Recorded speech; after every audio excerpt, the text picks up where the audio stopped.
नमस्कार दोस्तों, welcome to government exam info. तो स्वागत है आप सभी का आज के वीडियो में। और आज हम देखने वाले हैं उत्तराखंड अपर एंड लोअर पीसीएस स्क्रीनिंग के लिए जनरल स्टडीज़ की थर्ड क्लास। तो ये तीसरी क्लास है और इसमें कुछ और इम्पॉर्टेंट क्वेश्चन जो हैं उनको हम देखेंगे। तो इससे पहले जो दो क्लासेज हैं, जिनको नहीं पता है उनको लिए बता दूं, मैं दो क्लासेज आ चुकी हैं जो कि आपको प्लेलिस्ट में देखने को मिल जाएगा। तो प्लेलिस्ट में जाइए, वहाँ पर जाकर आप उसको देख सकते हैं और साथ ही साथ डिस्क्रिप्शन बॉक्स में भी उसका लिंक मैंने दे दिया है, तो वहाँ पर जाकर भी आप देख सकते हैं।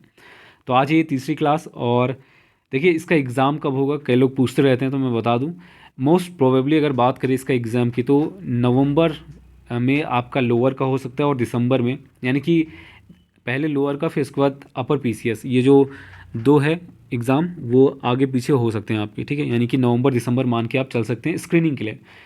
मेंस के लिए अगर कोई पूछ रहा है तो मैं बता दूं उनके लिए, मेंस का आपका मोस्ट प्रोबेबली अप्रैल में होगा। तो इसके लिए आपको 5 महीने लगभग टाइम आपको मिल जाएगा मिनिमम, ठीक है। ज़्यादा भी मिल सकता है, डिपेंड करता है, ठीक है। तो इतना टाइम आपको मेंस के लिए मिल जाएगा। फिलहाल ये जो आप क्लासेस देखेंगे वो मेनली आपकी स्क्रीनिंग पर फोकस रख के बनाई गई हैं।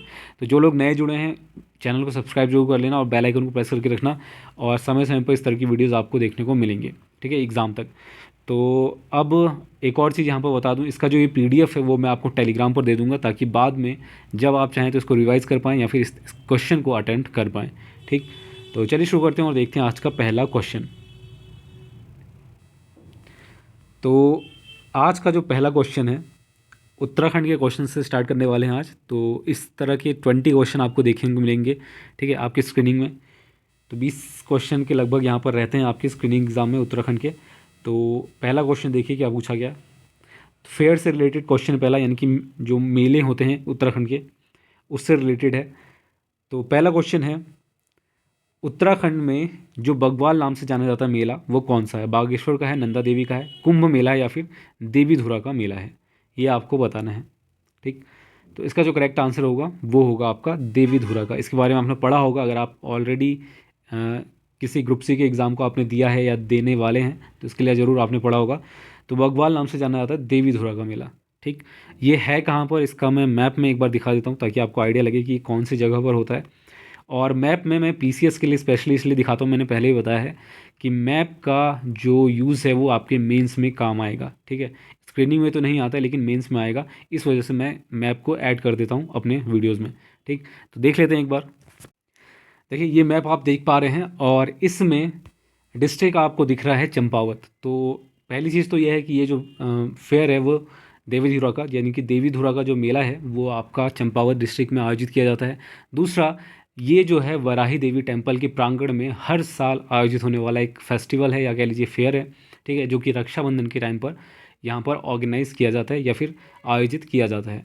पहली चीज़ ये है। इसके बाद इसका जो मुख्य आकर्षण है, या कह लीजिए जिस वजह से ये फेमस है ख़ास तौर से, वो इसलिए है क्योंकि इस फेस्टिवल के दौरान जो लोग हैं वो एक अनूठे तरह का जो पाषाण युद्ध होता है वो यहाँ पर आयोजित किया जाता है।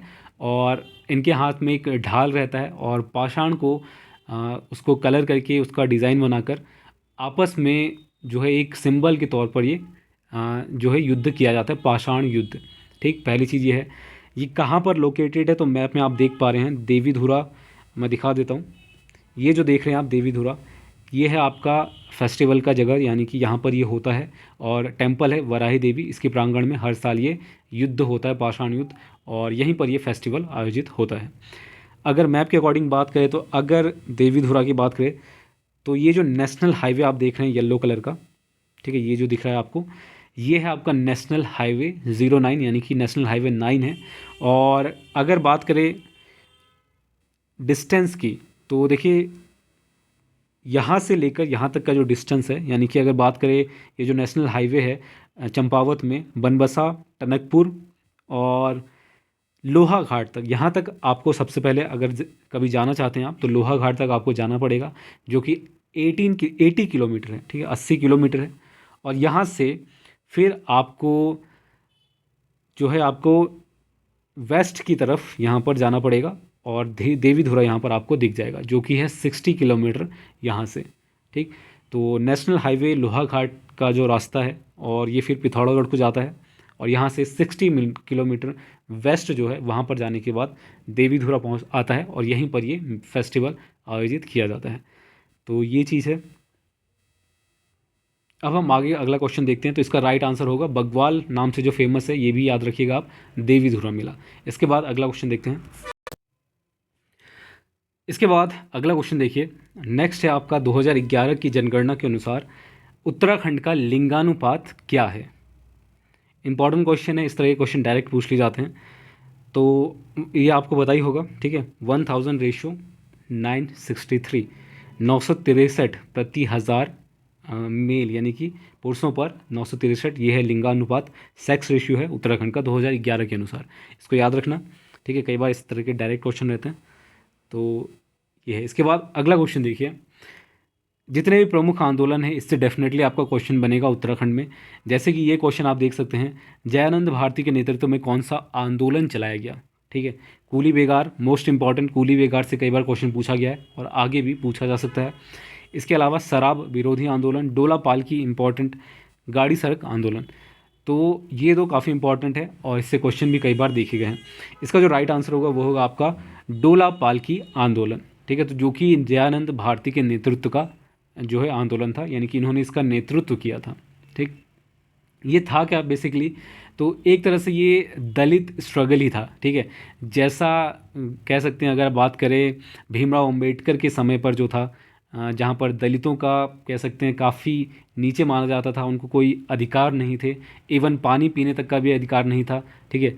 तो उनको पानी जो दिया जाता था, आपको पता होगा अगर आपने कभी बी आर अम्बेडकर के बारे में पढ़ा होगा, तो उनको एक लंबी डंडी का इस्तेमाल करके दूर से पानी दिया जाता था, यानी कि उनको टच करने का जो अनटचेबिलिटी है, ठीक है, अछूत, छुआछूत जिसे कहते हैं, वो उस टाइम काफ़ी चलता था दलित, तो वही इसी से रिलेटेड ये कह सकते हैं। लेकिन ये थोड़ा सा डिफरेंट था, क्योंकि अगर बात करें तो इसमें क्या था कि जो शिल्पकार होते थे, जिसे डोम या फिर हैंडीक्राफ्ट्समैन कहेंगे इंग्लिश में, जो तो शिल्पकार जो होते थे उस समय के, उनको ये अधिकार नहीं था कि उनके जो दूल्हे दुल्हन हैं वहाँ पर जो शादी होगी उनको पालकी में बैठने का अधिकार नहीं था, ठीक है। इसी को लेकर ये मूवमेंट चला, तभी इसका नाम पड़ा है डोला पालकी मूवमेंट, ठीक है। तो इससे क्लैरिटी मिल गई होगी आपको कि इसका नाम ये क्यों दिया गया है। तो जो जयानंद भारती थे, उन्होंने इसके लिए आवाज़ उठाई, इसको स्टार्ट करा, इस आंदोलन को, और उन्होंने इस व्यवस्था को ख़त्म करा।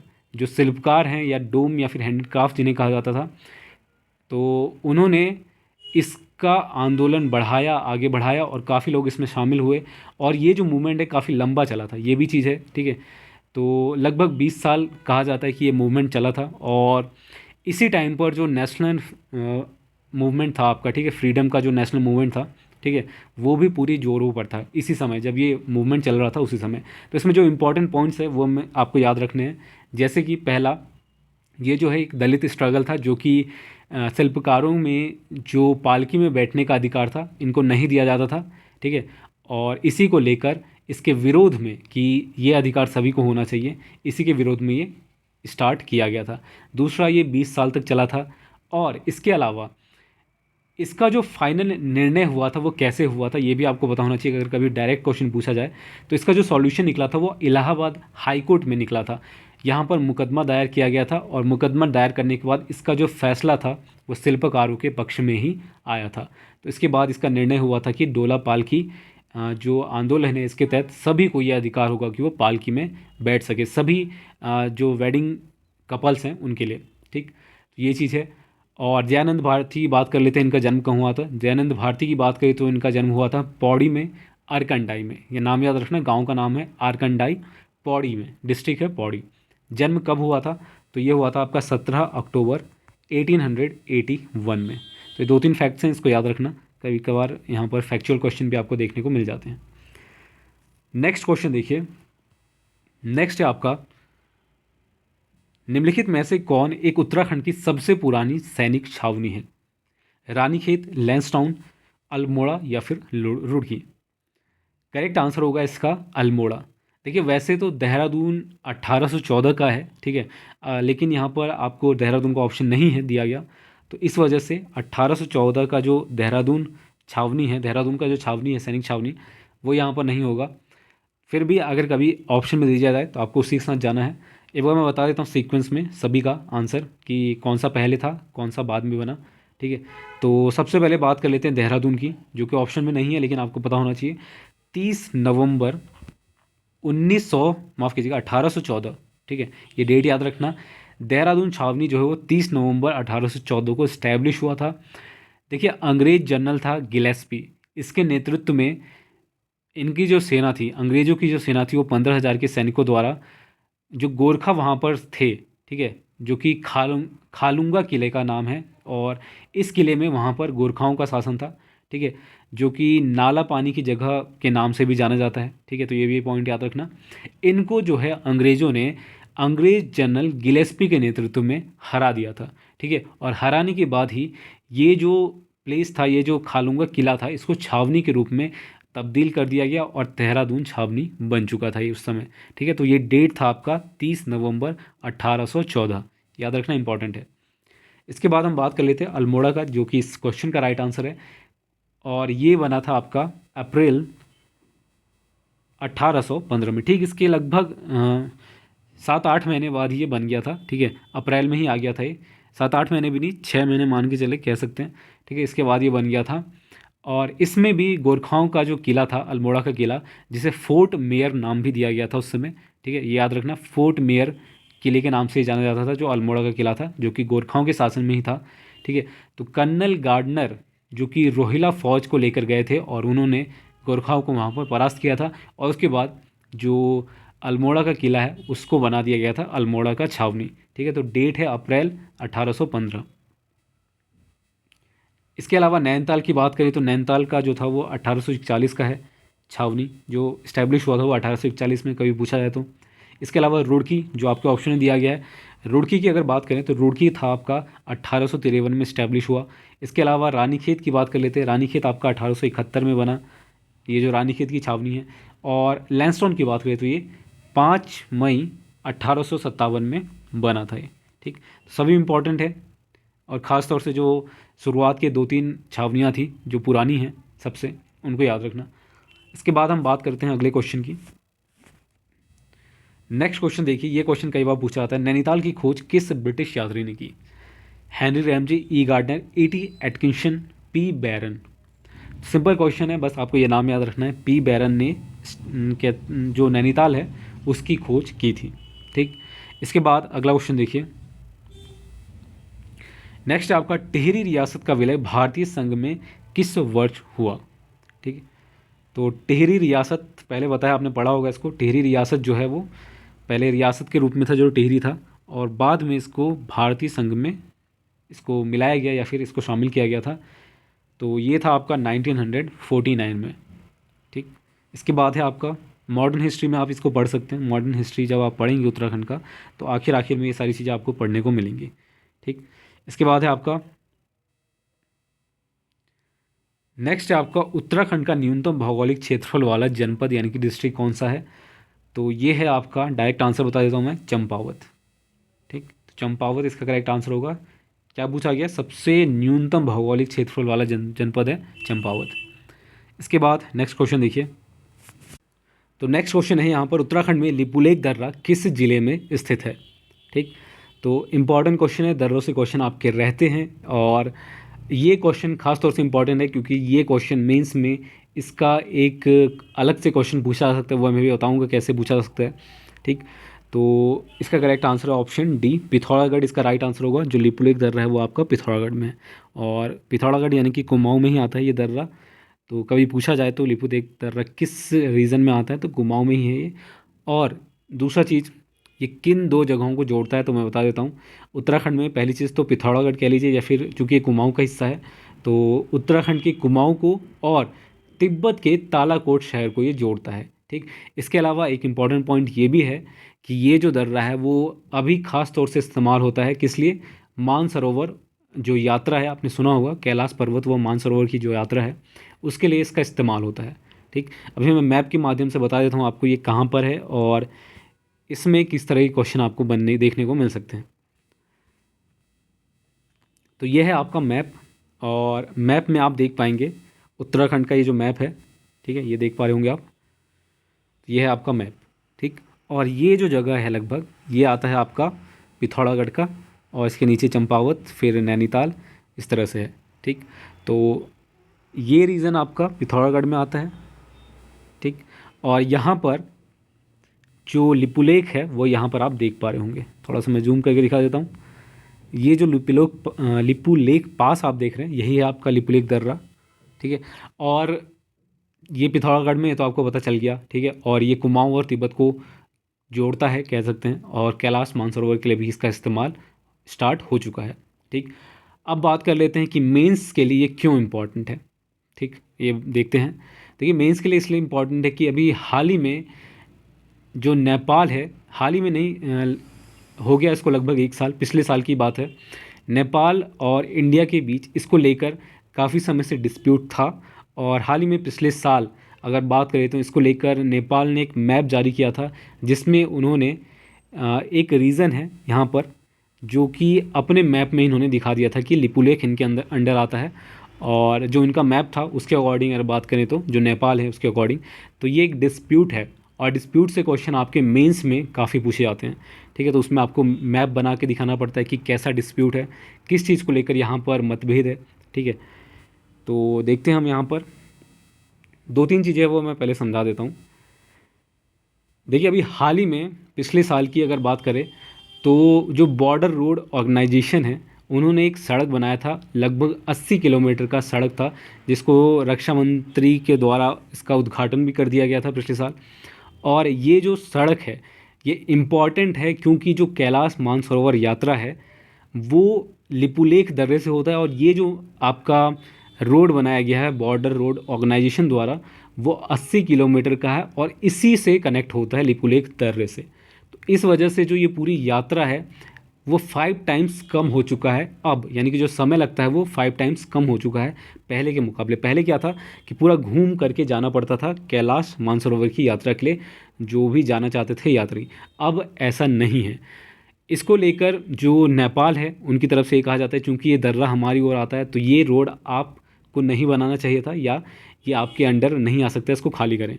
ठीक है, ऐसा कहा जा रहा है नेपाल के द्वारा, यह कहा गया था 2019 में, और अभी भी ऐसा ही है। ठीक, तो इसकी हम बात कर लेते हैं कि ये डिस्प्यूट है क्या बेसिकली।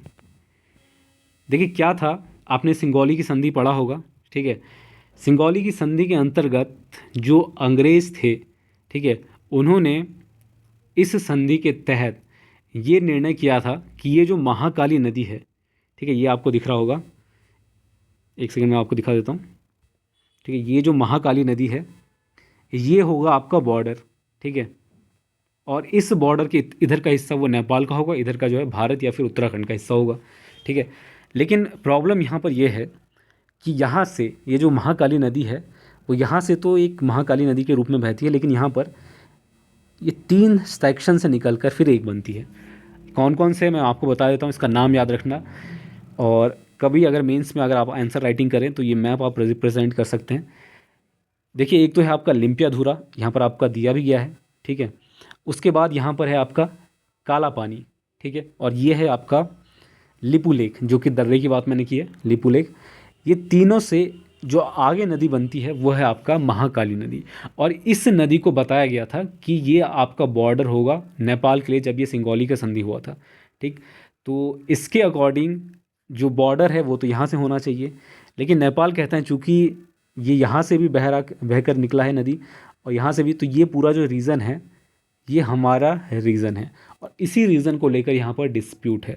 ठीक, तो नेपाल कहता है कि ये हमारा रीज़न है और भारत का तो ये है ही। ठीक है, तो इस वजह से ये पूरा जो मामला है वो कह सकते हैं डिस्प्यूट में बटा हुआ है कि ये ऐसा क्यों, ये पूरा जो कह सकते हैं ये अंग्रेज़ों ने जो संधि करी थी सिंगौली की उसके अकॉर्डिंग ये कन्फ्यूज़न रह गया था। तो ये चीज़ आई होप आपका यहाँ पर क्लियर हुआ होगा। तो ये यहाँ पर 2-3 पॉइंट्स हैं, दोबारा से मैं रिवाइज़ कर देता हूँ। जो ये दर्रा है वो ख़ास तौर से अब इस्तेमाल होता है मानसरोवर, कैलाश पर्वत और मानसरोवर की यात्रा के लिए। इसके अलावा ये उत्तराखंड के कुमाऊं क्षेत्र और तिब्बत के तालाकोट शहर को जोड़ता है। दूसरा, इसकी जो ऊंचाई है वो कितनी है, कई बार पूछ लिया जाता है, तो ये है 53,034 मीटर, यानी कि 1700, माफ़ कीजिएगा, 17,500 फीट के लगभग। इसके अलावा 80 किलोमीटर का अभी हाल ही में पिछले साल इसमें सड़क बनाया गया है, जो कि बॉर्डर रोड ऑर्गेनाइजेशन द्वारा बनाया गया है। और जो इसका उद्घाटन है वो भी हो चुका है। इसका लेंथ कितना है? 80 किलोमीटर। और ये जो है मेनली मानसरोवर यात्रा के लिए इस्तेमाल किया जाएगा। इसका एक और फ़ायदा है, इसका एक फ़ायदा ये है कि आपको पता है चाइना और इंडिया के जो रिलेशन है बहुत अच्छे नहीं हैं, ये तो आपको पता ही होगा। तो इस वजह से कई, अगर मान लीजिए फ्यूचर में कभी कोई वॉर हुआ, तो इस रोड के जरिए जो मिलिट्री सप्लाई है या फिर जो सेना है उसको यहाँ पर आसानी से भेजा जा सकता है। तो इंडिया के पॉइंट ऑफ व्यू से काफ़ी अच्छा जो कह सकते हैं सड़क बनाने का निर्णय हुआ था और बन चुका है ये। तो एक काफ़ी अच्छा फैसला था। तो आई होप इसमें 2-3 पॉइंट जो है आपके क्लियर हो गए हैं। कोई डाउट है तो नीचे कमेंट करके आप पूछ सकते हैं। तो ये था क्वेश्चन। और ये जो लिपु लेक दर्रा है वो है आपका पिथौरागढ़ में। तो ये मेंस के पॉइंट ऑफ व्यू से मैंने इतना बताया है। बाकी स्क्रीनिंग में इस तरह के क्वेश्चन आपके नहीं रहेंगे, इसमें सिर्फ ऑप्शन वाले क्वेश्चन रहते हैं स्क्रीनिंग में, आपको पता ही है। इसके बाद नेक्स्ट क्वेश्चन है, उत्तराखंड में सर्वाधिक एवं न्यूनतम जनसंख्या वाली जनपद क्रमशः कौन से हैं? 2011 के अनुसार बताना है। 2011 का जो आंकड़ा है या जो पूरी रिपोर्ट है जनसंख्या की, काफ़ी इंपॉर्टेंट है। जैसे कि डिस्ट्रिक्ट वाइज कौन सा सबसे ज़्यादा है, कौन सा कम है, ये तो आपको पता होना चाहिए। इसके अलावा लिटरेसी रेट क्या है, ठीक है, उत्तराखंड के।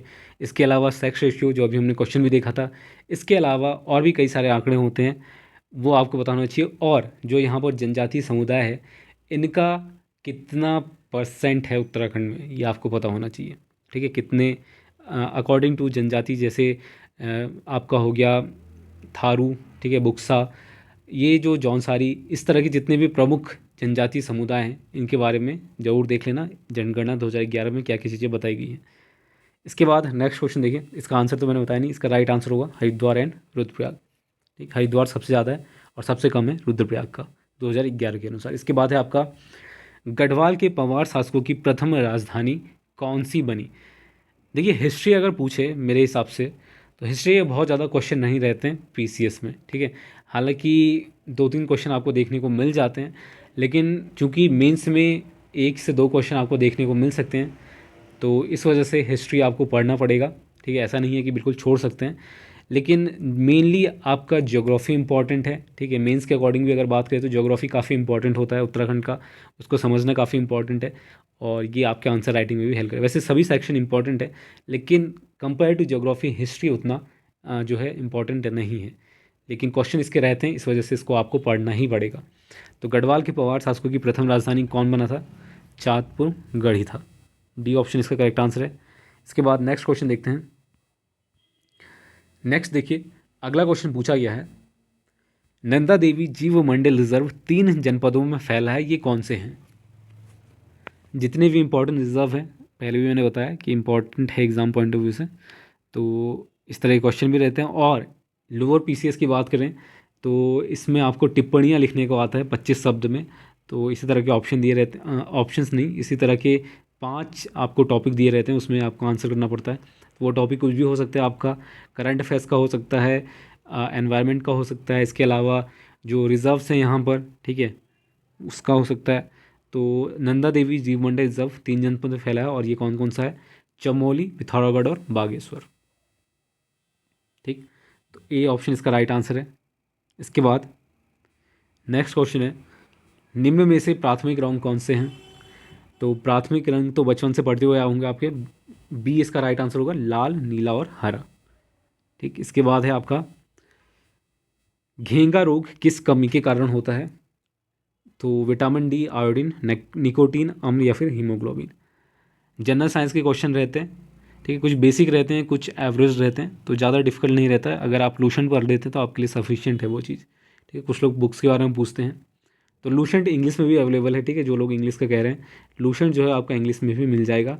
उत्तराखंड हिस्ट्री की बात करें तो हिस्ट्री का शायद कोई इंग्लिश का बुक नहीं है मेरे हिसाब से, या इंग्लिश का होगा तो नए बुक्स अगर कुछ आते हैं अभी तो शायद उसमें आपको इंग्लिश में देखने को मिल सकता है, वरना उत्तराखंड हिस्ट्री की बात करें तो वो हिंदी में ही अवेलेबल है फ़िलहाल। ठीक, तो ये चीज़ है। तो इसका जो राइट आंसर होगा वो होगा आपका आयोडीन। इसके बाद नेक्स्ट क्वेश्चन देखिए, पौधे के किस हिस्से से हल्दी प्राप्त की जाती है? तना, बी ऑप्शन इसका राइट आंसर होगा। इसके बाद है आपका, भारत की न्यायिक अकादमी स्थित है, तो ये है आपका भोपाल में। ठीक है, जो न्यायिक अकादमी है वो है आपका भोपाल में। इसके बाद है आपका कंप्यूटर से भी क्वेश्चन रहेगा आपका, ठीक है, जनरल कंप्यूटर के क्वेश्चन रहेंगे। पूछा ये गया है कि निम्न में से किस आधार पर कंप्यूटर का वर्णन किया जा सकता है।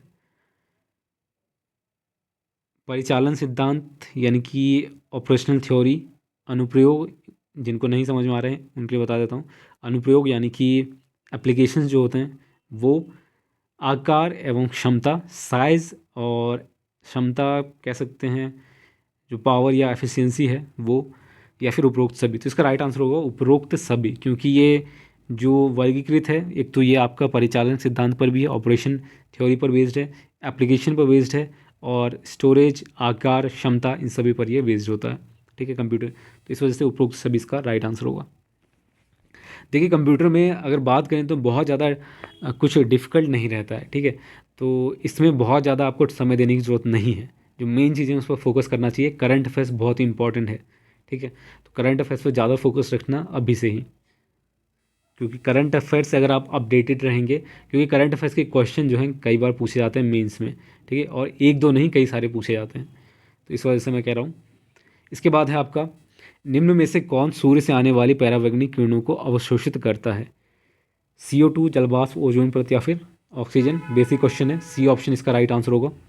इसके बाद अगला क्वेश्चन देखिए, बाइनरी सिस्टम में सूचना की सूक्ष्मतम इकाई होती है, बिट, बाइट, वर्ड या फिर किलोबाइट। तो बिट होता है सबसे छोटा, ठीक, और वर्ड जैसा तो कुछ है ही नहीं, फिर बाइट होता है, फिर किलोबाइट होता है, ठीक, KB जिसे कहते हैं आप, ठीक है, KB पर सेकेंड, MB, उसके बाद MB पर सेकेंड, GB पर सेकेंड। तो इस तरह से बाइनरी सिस्टम में जो सूक्ष्मतम इकाई है वो है आपका बिट। फर्स्ट ऑप्शन इसका राइट आंसर है। तो देखिए आज के लिए इतना ही रखते हैं। जो इंपॉर्टेंट क्वेश्चन थे वो मैंने इंक्लूड कर रखे हैं इसमें।